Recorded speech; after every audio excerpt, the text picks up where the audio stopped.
ሰላም ስለፈለግን ብቻ ሊመጣ የሚችል ባለመሆኑ ሁላችንም ካለፈው ሁኔታ በመማር ለሰላም መስፈን የበኩላችንን ልንወጣ ይገባል ሲሉ የምስራቅ ጎጃም ዞን ምክትል አስተዳዳሪ አቶ ዋለ አባተ ተናገሩ። በዞኑ ጎዛምን ወረዳ የመንግስትን የሰላም ጥሪ ተቀብለው ከመጡ የታጣቂ ቡድን አባላት ጋር የሰላም የውይይት መድረክ ተካሂደዋል። መልሶ ቸርነት ዝርዝር ዘገባ አለው። በምስራቅ ጎጃም ዞን በጎዛምን ወረዳ አስተዳደር የመንግስትን የሰላም ጥሪ ተቀብለው ከመጡ የታጣቂ ቡድኑ አባላት ጋር የሰላም የውይይት መድረክ ተካሂዷል። የሰላም ጥሪውን ተቀብለው የመጡ የታጣቂ ቡድኑ አባላት ከ2 ዓመታት በላይ የተሻገረው ግጭት ህዝብን ለጉስቁልና ከመዳረግ ውጪ ያመጣልን ውጤት የለም ብለዋል። በሰማውት ልክና ባስረዱን ልክ ሊሄድ ስላልቻለ ወደዚህ ወደ ሰላም አማራጭ ልንመጣ ይችላል ማለት ነው። በማናውቀው ፖለቲካ ተጠምዘን ገብተን ነበር። አሁን ግን አያስፈልግም ብለን ወደ ሰላም መጥተናል ነው። ከተሳሳተ መንገድ በመውጣት ህዝባችንን ለመካስና ህብረተሰቡ ማህበራዊ ረፍት እንዲያገኝ የበኩላችንን እንወጣለን ያሉት የበደልነውን ህዝብም ይቅርታ ለማለት ዝግጁ ሆነን ነው ስንመጣ ወደዚህ።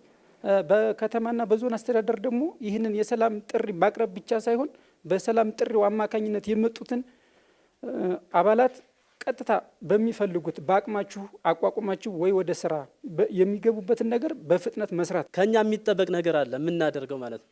እናውቀዋለን፣ ቀጠናውን እናውቀዋለን፣ ማን ምን እንደሆነ እናውቀዋለን። በተለያየ በወንጀል የሚፈለግ ሲዘርፍ የነበር ከማረሚያ የወጣ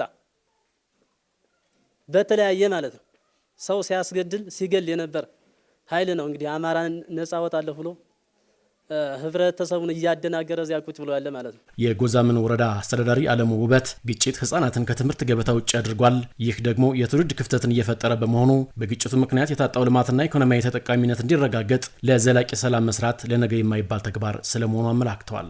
ህፃናት ከትምህርት ውጭ ናቸው። ድንቁርና ይበለጥ እየተስፋፋ ነው። አንዳንድ ልጅ ያላችሁ እዚህ የእናንተ ልጆች ግን ከትምህርት ውጭ ናቸው። ስለዚህ ትውልድ ክፍተት እያጋጠመ ነው። ልማት ላይ ጨካኝ እንሁን ነው በቃ። ሰላም ደግሞ መጥፋት መንስኤው ምንድነው ካልክ ደግሞ በሌላ ሳይድ ስትገለብጠው ድህነታችን ኋላ ቀርነታችን። የምስራቅ ጎጃም ዞን ምክትል አስተዳዳሪ ዋለ አባተ ሰላም ስለፈለግን ብቻ ሊመጣ አይችልም፣ ካለፈው በመማር ሁላችንም ለሰላም የበኩላችንን ልንወጣ ይገባል ብለዋል። ጫካ ገብተው የሚታገሉ ኃይሎች መንግስት በዘረጋው የሰላም መንገድ የሰላምን አማራጭ ተቀብለው እንዲመጡና ግጭቱ መቋጫ እንዲያገኝ በጋራ መስራት ይጠበቃልም ብለዋል። ሰላም የሁላችንንም ጥያቄ ሊመልስ የሚችል ቅድመ ሁኔታ ነው የሚለውን ነገር በእምነት ይዘን ሰላምን የማጽናት ስራ መስራት ያስፈልጋል። ሰላም እንዲጸና መስራት አለባችሁ። ሰላም የሚረጋገጠው በእያንዳንዳችን ድርሻ መወጣት ስንችል ነው። ጫካ ውስጥ ሆኖ ህዝብን እያንገላታ ያለ የህብረተሰብ ክፍል ወይም ታጣቂ ኃይል እውነታውን አውቆ ወደ ሰላም እንዲመጣ የማድረግ ስራ ላይ በጣም መስራት ያስፈልጋል። የእናንተ ስራ እዚህ ጋር ነው ያለው። የተራዘመ ጦርነት የህዝቡን ስቃይ የሚጨምር በመሆኑ በየጫካው ያሉ የታጠቁ ኃይሎች የሰላምን ጥሪ ማክበር እንደሚገባቸውም ተመላክቷል።